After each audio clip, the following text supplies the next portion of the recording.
तेणु आमर श्वास प्रश्वास 1 मिनट की 15 थर चली, घंटा को 900 थर, 24 घंटे 21,600 थर, से 21,600 थर परमात्मा परम ब्रह्म ब्रह्म भजन से करुचंते।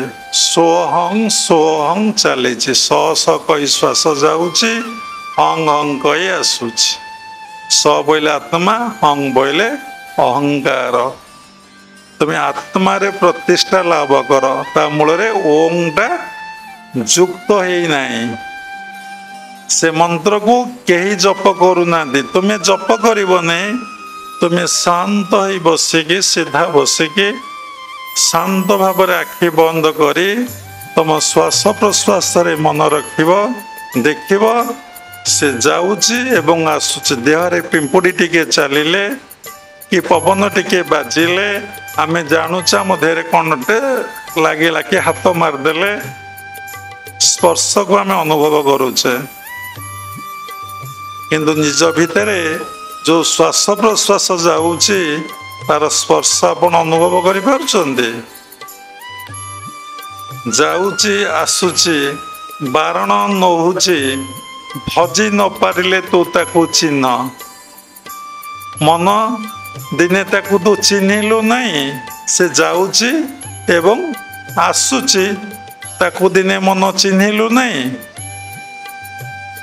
एवं सेइटारे से श्वास प्रश्वास रे ब्रह्म मंत्रटी जप चली। जो माने तत्व गुरु से माने कौन सी मंत्र रे दीक्षा दियंती नहीं, से माने सोहंग मंत्रटा शिष्य मान को ही कही था। से हूँ ब्रह्म मंत्र। ब्रह्म मुहूर्तरु चिंती ब्रह्म गुरु, ब्रह्म मंत्र कर भजन, ब्रह्म सजीव तू से ऐक्य भाव, ब्रह्म भावी हुआ चेतन। 21 सहस्र 6 जपुअछि परम हंस, से भजने मन मज, बाहर भजन को तेज। जपुअछि परमहंस, परमहंस बोले परमात्मा परम ब्रह्म से भजन करुचन। तुम्हें से कंसेंट्रेशन रखिब, लय रखिब, ताकू शुणिम। अशेष विपदरु तुम्हें रक्षा पाइब, सबु प्रकार मुख्यतः रक्षा कौन पाइब, अहं त्वं सर्व पापेभ्य। तेणु आम सब भूल बाटरे जाऊचे, ठीक सदगु तत्व गुरु ग्रहण करूने, साधनार मार्गटा ठीक भाव आम पाऊने। काली राति आम शोचु जगतसिंहपुर क्रिया योग आश्रम पुरी फेरिकी मत कि स्वप्न कहूचे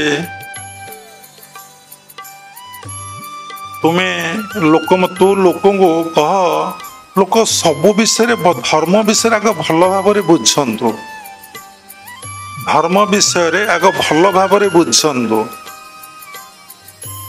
प्रकृत धर्मटा कौन, प्रकृत गुरु कौन, प्रकृत साधना कौन, काहाकू साधना करा जाए, बहुत समय लगिबो। समस्त को तू एक कथा कह, आ समस्त को तू यज्ञ करिया पे कह। मु पचारुछि कि यज्ञ ना, समस्त आत्मयज्ञ करंतु। समस्तଙ୍କର संस्कार पोड़ी पाउंस हो जीवो। यज्ञ रे सबु अग्नि रे सबु पाउंस हो जाए ना। काठ पकाओ पाउंस, घी पकाओ पाउंस, नड़िया पकाओ पाउंस, कदली पकाओ पाउंस, वस्त्र पकाओ पाउंस, जहा पकाओ से पोड़ी पाउंस करदव, अग्नि सबु खाईदव। से लगी गुरु ब्राह्मण मानकर किए अग्नि।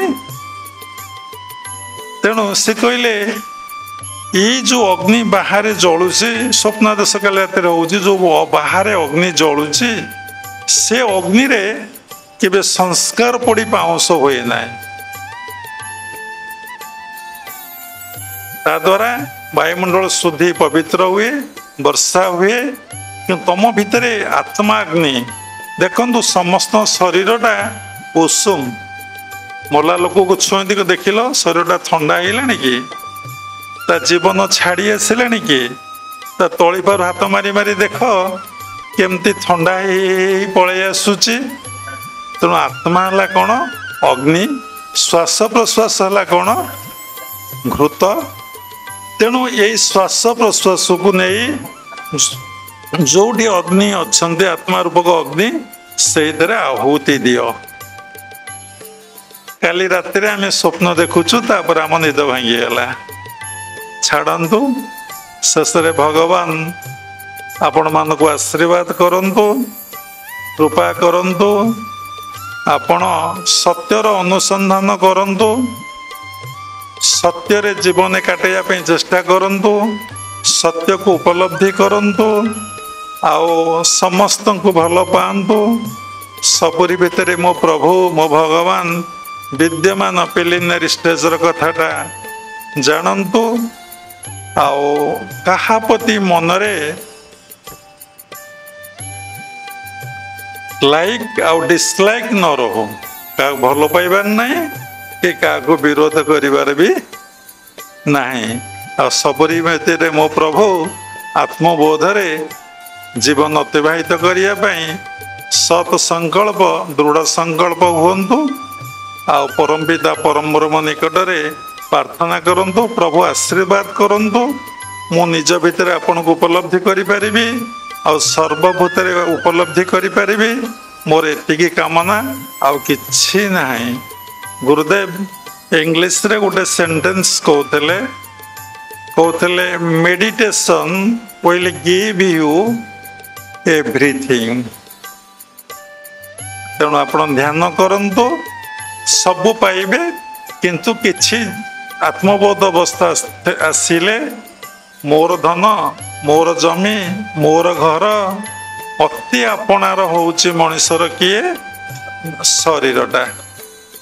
ତା ଭିତରେ ଆପଣ ଅଛନ୍ତି, କିନ୍ତୁ ଅଜ୍ଞାନରୁ ବୋଧ ହେଉଛି ମୁଁ ବୋଇଲେ ଶରୀର, କିନ୍ତୁ ମୁଁ ବୋଇଲେ ଆତ୍ମା ପରମାତ୍ମାଙ୍କର ଅଂଶ ବିଶେଷ, ଏ ବୋଧ ହଉନାହିଁ। ସାଧନା କଲେ ହବ, ସାଧନା କରନ୍ତୁ। ସେଇଥିପାଇଁ ଆମେମାନେ ଜନ୍ମଗ୍ରହଣ କରିଛେ, ନିଶ୍ଚିନ୍ତ ହବ। ଶେଷରେ କ୍ରିୟାଯୋଗ ପରମ୍ପରାର ସମସ୍ତ ଗୁରୁମାନଙ୍କୁ ମୁଁ ପ୍ରଣାମ କରୁଛି। ବିଶ୍ୱର ପ୍ରତ୍ୟେକ ସମ୍ପ୍ରଦାୟର ଗୁରୁମାନଙ୍କୁ ମୁଁ ପ୍ରଣାମ କରୁଛି। ସମସ୍ତଙ୍କୁ ମୁଁ ପ୍ରଣାମ କରୁଛି। ସର୍ବେ ଭବନ୍ତୁ ସୁଖିନ, ସର୍ବେ ସନ୍ତୁ ନିରାମୟା, ସର୍ବେ ଭଦ୍ରାଣୀ ପଶନ୍ତୁ, ମା କଶ୍ଚିଦ୍ ଦୁଃଖ ଭାଗ ଭବେତ୍। ହରି ଓମ୍ ତତ୍ସତ୍।